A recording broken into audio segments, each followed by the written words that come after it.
welcome everyone. I am Mugdha and today I am in conversation with actor Manoj Bajpayee, who recently created history by becoming the first Indian to have won the Best Actor Award for Joram at the Durban International Film Festival, and the man behind this intense and gripping survival thriller, Joram, director-writer Devashish Makhija. Welcome to Republic. I am glad to be in the esteemed company of the two of you. Oh, that's so sweet. Thank you very much. Oh, and before I get to my first question, I have to add that the film also won the Best Cinematography at the Durban International Film Festival. Amazing. What my first question is going to be is, I want to ask, how much do these recognitions matter? It matters that because it somewhere reassures us that we are, walking on the right path, and the decision that we have taken as creative people was just right, and we should just keep on, working in the same way that we've been doing it. So what it does, that it really stores a lot of faith in our choices. Okay. Right.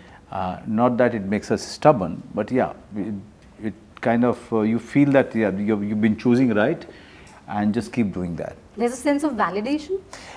More than sense of validation, when you go around the globe, attend so many festivals, and even if you're not attending, the response that you are getting from each and every festival in African continent, American continent, Asia, Europe. So the response is always very common, and the people who don't belong to our country, they have been watching the film, they have been talking about it, and not necessarily all of them are cinephiles. Rather, they were the people who were commoners. Like in Rotterdam, most of the shows were seen by the common people there, and they are so mad about festival films and all the indie films. If they come and pack the theater, where it's when the houseful board is up, you feel that you've done something right. Absolutely. Yeah. It also gives faith to a distribution studio like Z Studio, right, to put a film out in the theaters, because you've had people across the world, across cultures, across languages, across races react to a film like this one. Right. And this being the third collaboration between the two of you, the previous two being, of course, Tandav and Bhosle, I want to know, what role does collaboration play in the success of a film, and how has this collaboration enhanced your creative experiences? 3 films, and what happens that with each and every experience of working with each other, you realize that the belief system is almost the same. I don't need to convince him for most of the things. He doesn't need to convince me for most of the things. We are on the same page, when we are working on any collaboration of ours, and we understand that we are there to help each other, to take each other's hand and walk along. That is, and then comes a time when you are not communicating that much and still understanding each other. So that's the kind of beautiful phase you get into, and you don't want to break that. You start enjoying each other's company creatively. Okay. But is it also dangerous to be always on the same page? As a filmmaker, the one thing I miss, what I see in theatre and what I see in the music space, is that sense of repeated collaboration. So like a band is a band because 4 people have found chemistry, and now they're filling in each other's silences, filling each other's gaps, and creating something together. So that sense of working with the same person, riffing off each other's energy, and constructing something together again and again, I really miss that as a filmmaker. So when I get that, I'd like to not lose it. And you get it with someone as powerful in what he does as him. It's what fuels you to keep doing what you're doing. Otherwise, you're operating in just vacuums, and that's a very difficult thing to do. But that's so beautifully put by the Yeah. two of you. I also want to understand now, Joram deals with a lot of these topics such as social inequality, deforestation, and injustice with the tribal communities. What I want to ask is, when you prepare for such roles that tackle societal issues, how do you prepare for them, one? And second, what responsibility as an actor do you feel while portraying such characters on screen? The preparation, it varies from film to film. With Devashish, what happens that he makes so many notes. He he writes backstory, the world of the character, everything. He writes his notes and just send it across. And in my leisure time, I keep going through it. That's one habit that I could never give up. Is reading the script as many times as possible. Just even if you are not reading it, just flip through it. If you are in the flight, you are flipping through it, and suddenly there is one line that is written which is not even a dialogue, which is just an instruction. That helps so much to find the through. So it's a continuous preparation, continuous process, and slowly and gradually you start becoming the character. But what about your own experiences and struggles? I mean, Do they, experience as in? as in the background, the milieu that you come from? See, the village, that's what I'm saying, that's a very personal journey that I take with every film of mine. With Joram, the milieu that I come from, the village that I come from, I have grown up with, people who are many Dasru, and I played with their children. I have grown big together with their children. And those are the people taking care of the fields, those are the people coming home, talking to my father, those are the people who are coexisting with us. So I have seen that. I have seen many tribal community living on the side by side. So their lives and our lives were somewhere connected. Okay, there were many of the people from one tribal community which lives on the Indian-Nepal border. Few of those people's children were my classmates. Okay, so the understanding at of the community, or the experiences, or their experiences, their conflict, their misery, their dreams, everything. I understood. It's not that Joram Dasru was completely, a stranger to me. I have had my experiences with Dasru kind of people in my life. And then do you feel that sense of responsibility to do justice because you've so closely seen these people? I personally feel that each and every one, I as an actor, my biggest responsibility is to get Dasru on the screen. The way the writer Devashish Makhija has written, or go beyond that, add to his vision. Without disturbing his vision, I add my my own interpretation to it, and then it should go beyond the writing. It should go beyond the direction, where I am able to surprise my own director. That's the biggest satisfaction I get. If my director feels that he's done something, or that is how I have seen the character, or yes, there are certain other elements he's gotten into it that I have not imagined. So that is how the collaboration works. Okay, societal responsibilities is of Manoj Bajpayee, the person.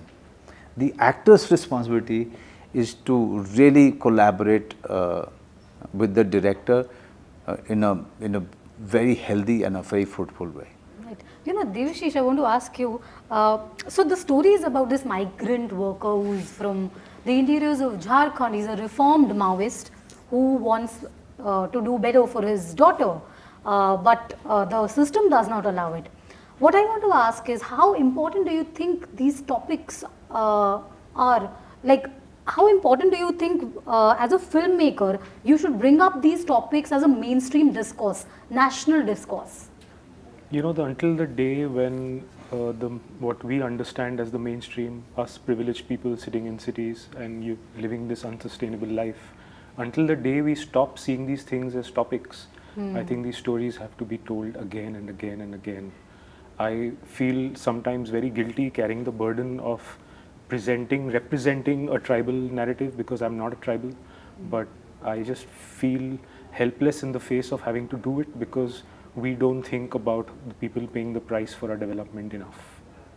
Right. Also I want to ask, how do you strike this balance between, artistic expression and addressing these societal concerns? Did you have censorship on your mind because you were dealing with such sensitive topic? Were you apprehensive? You know, from day one, collectively, our intent was to make an engaging film, an emotional film, place human prerogatives front and center. So coming back to the question you asked, Manoj, sir, before this, I try very hard to not let the actors at least shoulder the burden of, representing that particular section whose character they are playing. They just need to work on the character and the emotion. That load is mine to bear. And somewhere the film was an attempt, like I'm saying, to bridge a gaping gap between these things that don't find representation in stories in the mainstream. So we were so clear about the fact that we want to reach out further and wider and start dialogue, that censorship was not on our mind, because we knew we were making a film that is emotional at the heart and at the front of it. Everything else is just being placed before the viewer for them to think about. And he was proven right. I mean, Yeah. We got a CBFC, UA certification. UA certificate. With and no cuts, with no nothing. Yeah, cuts. absolutely So, no that also proves the point that, we were actually making a film about human beings Yes. and their conflicts, and rather than, trying to make a political statement. Right. Manoj sir, this is, of course, 2023 saw a few of your releases like Gulmohar and there was Banda. This is your first theatrical release, and what better film for a theatrical release? Yes.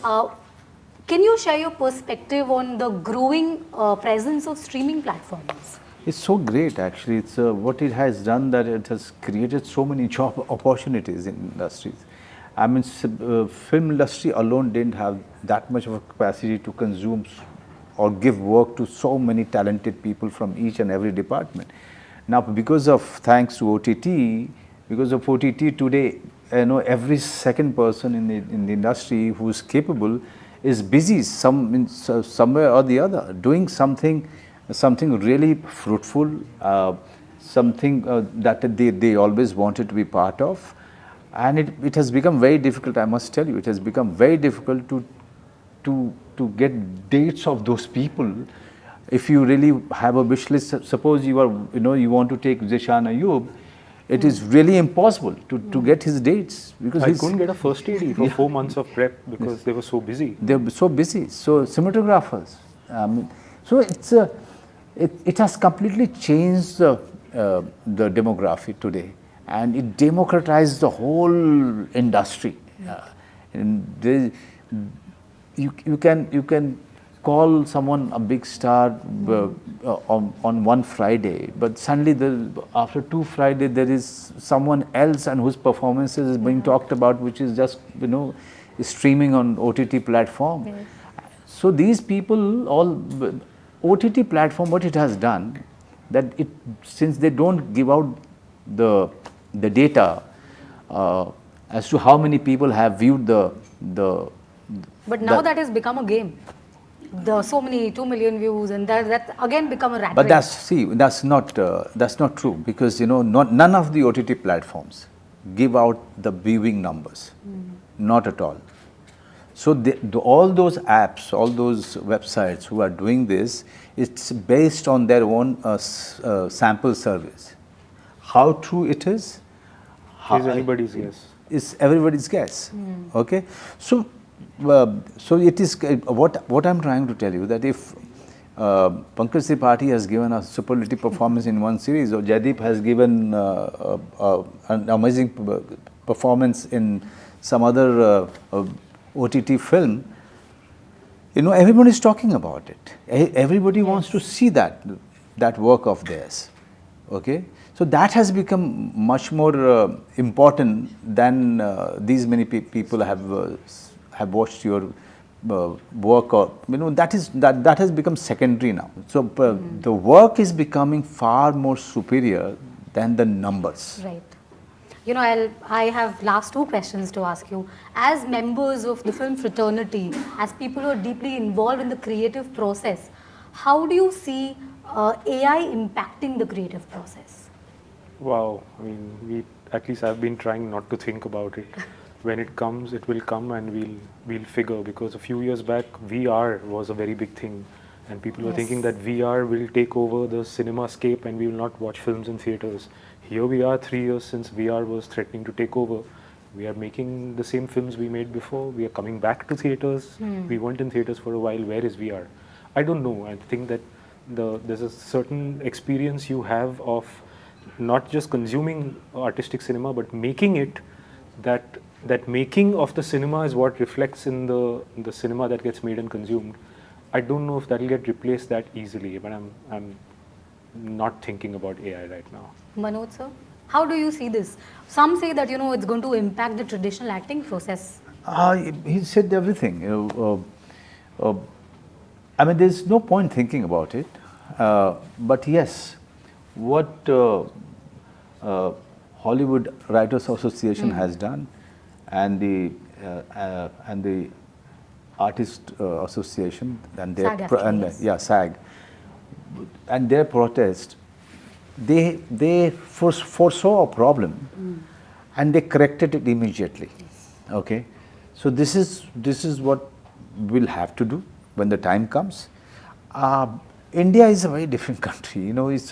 We want to see people, creating that emotion in you. The moment you come to know that there's a graphic which is trying to create that emotion, I don't think they'll allow that. They want Mr. Amitabh Bachchan to stand there and represent them. They want Mr. Om Puri of Art Satya to really do what he did to create that emotion in you. So we are that way a very different country. We are still not making Marvel. We are not. If at all we are making it with human beings. VFX we use to an extent, and not beyond that. We're still not doing it. My last question to you, Manoj sir, is you've had such a prolific career and you've done such marvelous and diverse roles. Is there any character or a film that you still want to tick off your bucket list? I don't work like that. I'm always depending on the offers which come to me, and then I decide.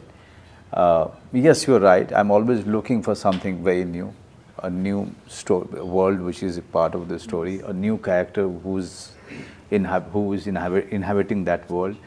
But yes, always on a lookout for a character that I have never done, for a world that I have never been part of, and for a director who has something really interesting to offer.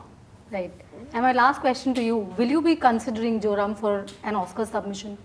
Again, not my call alone. Yes, we certainly want to, because like I said, we've covered 5 continents this year.